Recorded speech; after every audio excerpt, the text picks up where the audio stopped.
What's poppin', y'all? So, number one, I need everyone to be extra hyper vigilant while this whole Drake, I said Drake. I think I was trying to say Kendrick and Drake. While this whole Drake and Kendrick Lamar, pretty much Drake versus everybody else, beef rap competition is going on. And it seems more like just a rap competition between him and Kendrick Lamar because a lot of people are really trying to dethrone him. And I don't look at that in the same light as I look at Kendrick Lamar, where it seems to be the case that he just wants to go one-on-one with him. I gave Drake some criticism fairly when I said, yo, he's been not ducking, but he's been cooling out for a little while after Kendrick dropped Like That. It was charting, which doesn't matter as much, but the song is a hit on top of the fact that he disses him. And the criticism that people have of Kendrick all the time, not so much after Damn, but with Mr. Morales, they're like, damn, this doesn't even have any hits when the album wasn't made to have hits. But Drake finally dropped this track, and I'm not going to go too much into it. Most people have already. But one of the things that I liked, or I didn't like first. We'll talk about what I didn't like first. I didn't like that this was dropped as a quote-unquote leak. And this is where you have to be very, very vigilant. There are media propaganda wars being played here. Think about it like this. Kendrick Lamar isn't really in tune with the media like that, especially the younger media. He's, for example, like GQ, Forbes, all these, even like Ebro, these bigger podcasts, these radio shows, they have a lot of respect for Kendrick, and I do think they'll be relatively fair. However, Kendrick's been away for many, many years, especially before Mr. Morale. In that time, Drake has tapped into a lot of people. He tapped in with Kai Cenat. He tapped in with Aiden Ross. He's been tapped in with Akademiks. And you will gain a favorable outlook on somebody like Drake that's a superstar whose music you already like and has reached out to you, been in constant communication with you, been shooting you stuff here and there, than Kendrick Lamar, who hasn't done any of those things. So you need to be very, very careful in who stands to benefit from supporting Drake. And if someone stands to benefit from supporting Drake, has benefited before, and will continue to benefit, is that a completely fair take? Can you be fair in that situation? That's a conflict of interest. Because you don't gain anything if, let's say, you think Kendrick Lamar or Rick Ross or anybody else that has dropped a song or will drop a song cooked Drake, you might lose Drake's relationship off of that. People have lost a relationship with Drake for far less. And is that worth you being honest? Well, for me, yes. It depends. Like, if it's someone that's your genuine friend, like, for example, like if it's 40 or something like that, yeah, I expect them to just be on Drake's side. However, with other people, they're looking at it like, man, if I mess with Kendrick, like, think about it. You think Aiden Ross, and Aiden Ross isn't really seen as like, hey, this is a big hip-hop opinion, but what he says disseminates into a lot of different media outlets that capture the younger crowd. And this is something that Drake took advantage of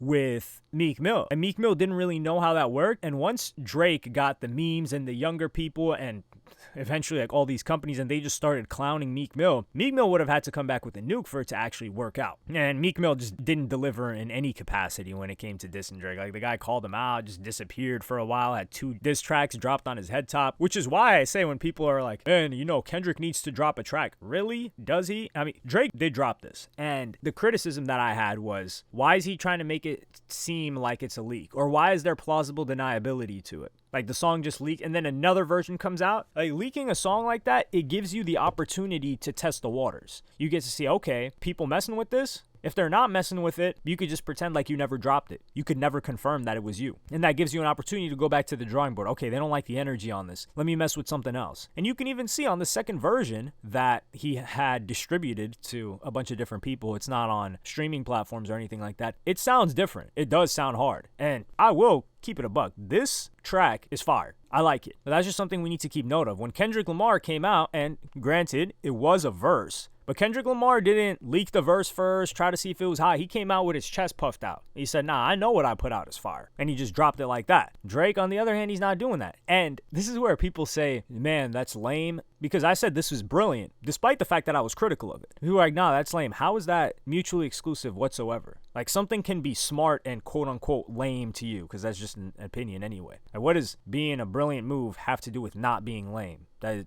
people need to please think. We're in a thinking man's beef right now. This isn't Young Boy and Lil Durk. All right, let's keep it a buck here. With all due respect to those guys, they're B tier. They're not on the level of the people we're talking about right now, which is why hip-hop's been in a revival the past week. It's absolutely amazing. You guys should thank God and be appreciative of these moments while we have them. We may not see them for a very, very long time. Also, one thing I just found funny was Drake talking about, like, I might chip a nail. Like, damn. We can't, Kendrick, you cannot lose to somebody like this. The fate of hip hop is in Kendrick Lamar's hands, because if a guy's taking on 20 people, has acrylic nails on, and is talking about, like, damn, I chipped a nail, like, recording this, trying to take you guys on, and he washes you guys, oh, like, Nas hip hop is dead, like, has to come out. Like, we need a hip hop is dead too. Or Drake needs to drop a hip hop is dead and just Sunny. I'll be like, man, you guys let somebody that gets his nails done like a female to cook you guys. I also like that he came at, it really didn't seem like he came at The Weeknd too much. One of the bars that I felt like people were just thinking about literally too much was the one where he says, drop and give me 50 with Kendrick Lamar, and they're like, oh yeah, he was doing push-ups and Top Dog tells him what to do. But it could have also been his deal where he's getting 50%. So Top Dog or TDE was getting 50% of what Kendrick Lamar was making off every album. So he's like, man, he's going to tell you when to drop, and when you drop, you're going to give him 50% of everything that generates. I like the fact that he said, I don't care what Cole think. I don't think we're going to see Cole anywhere near Drake. Cole cooked himself. He's not going to be anywhere near Drake because Cole is a loser. Big L, loser. SpongeBob episode, loser. That's what Cole is. J. Cole is. Get him out of here. Like I said in the previous video, I don't want Rick. We're going to save that for a different video. But yeah, J. Cole is a loser. Loser energy, it rubs off on you. So J. Cole, you're not going to see this guy around Drake again. You're not going to see another Drake and J. Cole song. That's just not happening, especially while this is going on. Yeah, I mean, they just went on tour, so it makes sense that they take a break. I think Drake putting Akademiks on the interlude was another brilliant move on Drake's behalf, because he said, yo, I'm going to just throw him on here. It's going to make him a lot more excited for my track than whatever Kendrick's going to drop. I mean, yo, if you're on a song, it's very, very, very, very difficult. If you're on a good song, too, it's very difficult to be completely unbiased in that situation.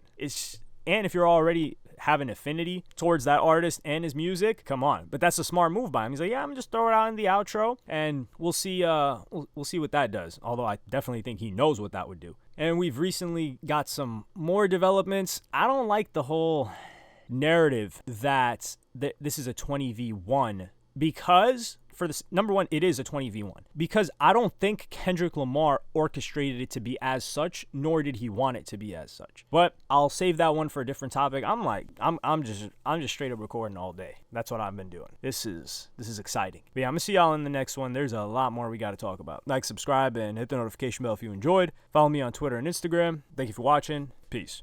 Oh yeah, one other point. When I said to be hyper vigilant, I look at you should follow me on Twitter, because that's where I posted my takes right away. Half of my engagement is like, man, you a Drake D-Rider, bro. Like we get it, you're a Drake stan. And then the other half is, yeah, man, we get it. Like you're a Drake hater, or you're a Kendrick stan. So that's pretty much how you would know if you're being fair, when you've got both of these sides just calling you a hater of their artist. But yeah, I'm here to keep it completely fair. I would like to see Kendrick finally take somebody on, and I do think Drake is very, very, very hungry, and I think that Pusha T beef haunted him like no other. I think he was physically sick from losing that Pusha T beef. For whatever reason, we still don't know, where he said like, oh damn, I didn't want to go there, or I couldn't go there. And I think he was waiting to take that out on Kendrick Lamar. And this is the first time Kendrick Lamar is going to actually have to go up against somebody, and somebody that's at his level, or that can be at his level.